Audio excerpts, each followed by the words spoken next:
Not less admirable were the humility and obedience of the most holy child in permitting herself to be taught to read and to do other things as other children in that time of life.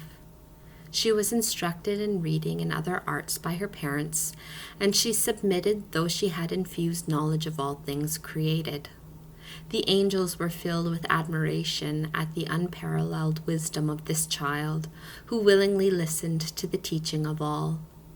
Her holy mother Anne, as far as her intuition and love permitted, observed with rapture the heavenly princess and blessed the Most High in her.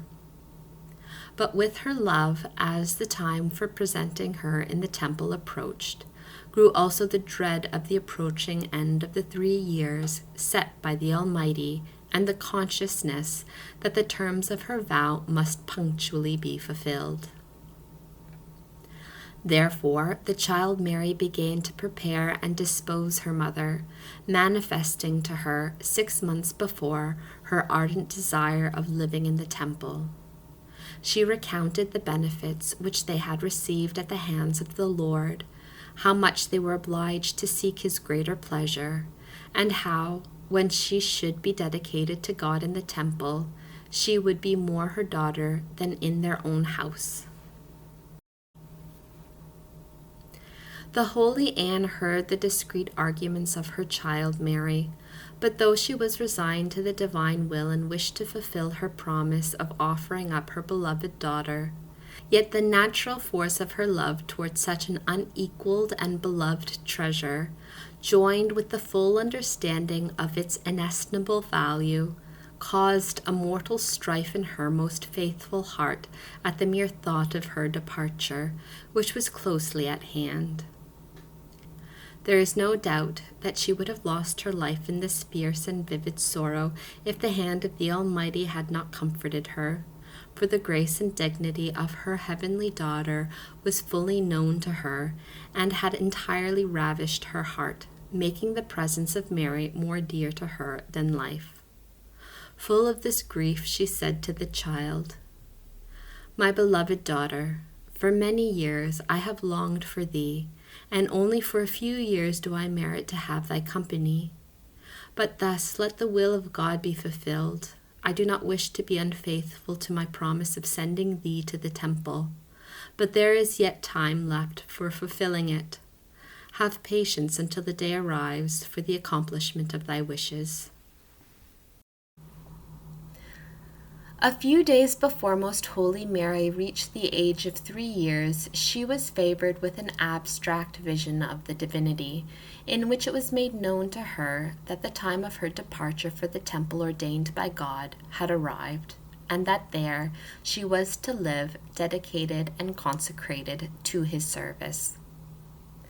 Her most pure soul was filled with new joy and gratitude at this prospect, and speaking with the Lord, she gave him thanks, saying, "Most High God of Abraham, Isaac, and Jacob, my eternal and highest good, since I cannot praise thee worthily, let it be done in the name of this humble slave by the angelic spirits. Since thou, immense Lord, who hast need of none, dost look upon this lowly wormlet of the earth in thy unbounded mercy. Whence this great benefit to me, that thou shouldst receive me into thy house and service, since I do not even merit the most abject spot of the earth for my place of habitation, but as thou art urged thereto by thy own greatness, I beseech thee to inspire the hearts of my parents to fulfill thy holy will." At the same time, St. Anne had a vision, in which the Lord enjoined her to fulfill her promise by presenting her daughter in the temple on the very day on which the 3rd year of her age should be complete. There is no doubt that this command caused more grief in St. Anne than that given to Abraham to sacrifice his son Isaac.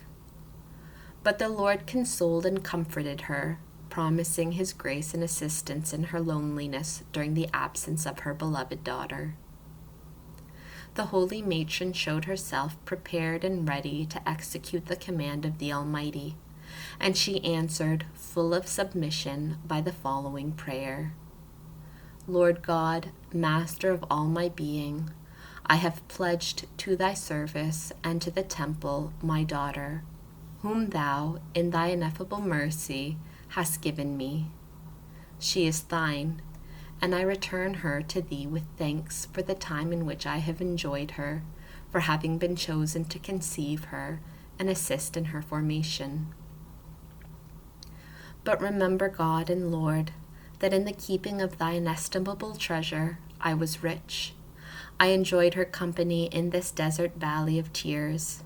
She was the joy of my sorrow, the alleviation of my labors, the mirror for the regulation of my life, the example of a supernal perfection which stimulated my remissness and enkindled my affections. Through that creature alone have I hoped for mercy and grace, and I fear that in being deprived of her, I will fall away from all thy grace. Heal, O Lord, the wound of my heart, and deal with me not as I have deserved, but look upon me as a kind Father of mercies, while I bring my daughter to the temple according to thy command.